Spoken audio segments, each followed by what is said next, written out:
Comrade Sarju Pandey के सानिध्य में राजनीतिक ककहरा सीखकर गांव से लेकर सदन तक अपनी धमक बरकरार रखने वाले अंसारी बंधुओं का राजनीतिक जीवन बड़ा उतार चढ़ाव वाला रहा है। जरायम की दुनिया से लगायत सियासत की सैलाबी लहरों को मात देने, अपने जनाधार के बदौलत सियासी पार्टियों को पूर्वांचल में अपने इशारे पर नचाने वाले मुख्तार और अफजाल अंसारी का जलवा अभी भी कायम है। नमस्कार, मेरा नाम रजनीश है और आप जन आदर्श भारत देख रहे हैं।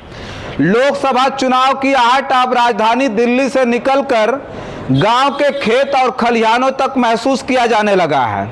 पार्टियां अब अपने उम्मीदवारों की घोषणाएं भी करना शुरू कर चुकी हैं। इसी बीच नई सोच और नई उमंग लेकर राजनीति में उतरे सपा प्रमुख अखिलेश यादव ने पूर्वांचल की चर्चित सीट पर माफिया मुख्तार अंसारी के भाई अफजाल अंसारी को अपना लोकसभा का उम्मीदवार बनाया है।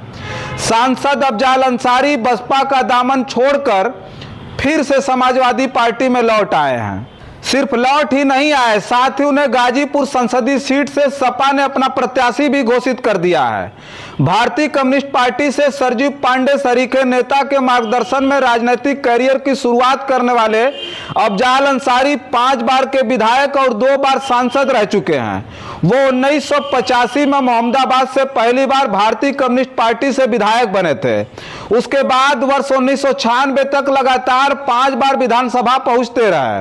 वर्ष 2002 के विधानसभा चुनाव में अफजाल अंसारी बीजेपी के कद्दावर नेता कृष्णानंद राय से चुनाव हार गए थे। हालांकि पूर्वी उत्तर प्रदेश में अंसारी बंधुओं को पहली बार किसी ने सियासी अखाड़े में जबरदस्त चुनौती दी थी, जिसकी वजह से अंसारी बंधुओं का राजनीतिक वजूद खतरे में पड़ गया था। उससे पहले वर्ष 1996 और 99 में लोकसभा का चुनाव बीजेपी के मनोज सिन्हा ने कृष्णानंद राय के समर्थन से ही जीता था।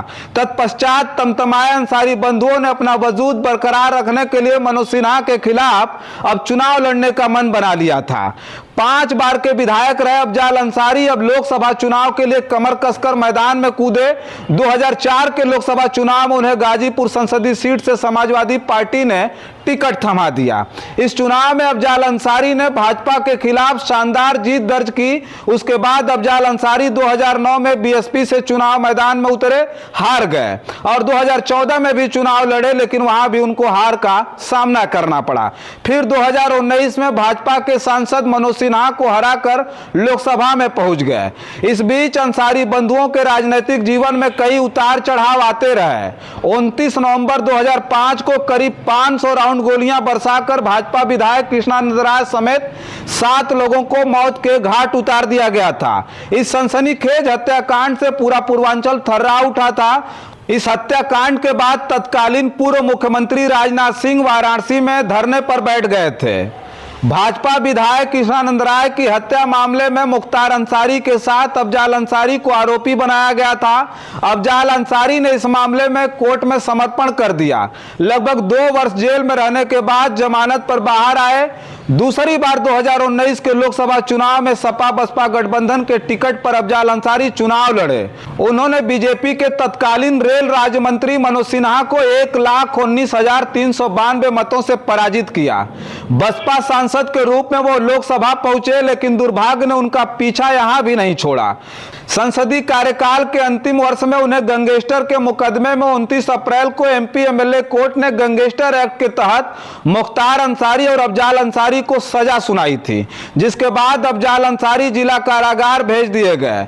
हाई कोर्ट से जमानत मंजूर हो गई थी। उसके बाद वो 27 जून को बाहर आए और फिर सुप्रीम कोर्ट की शरण में चले गए, जहां से उनकी लोकसभा की सदस्यता बहाल कर दी गई।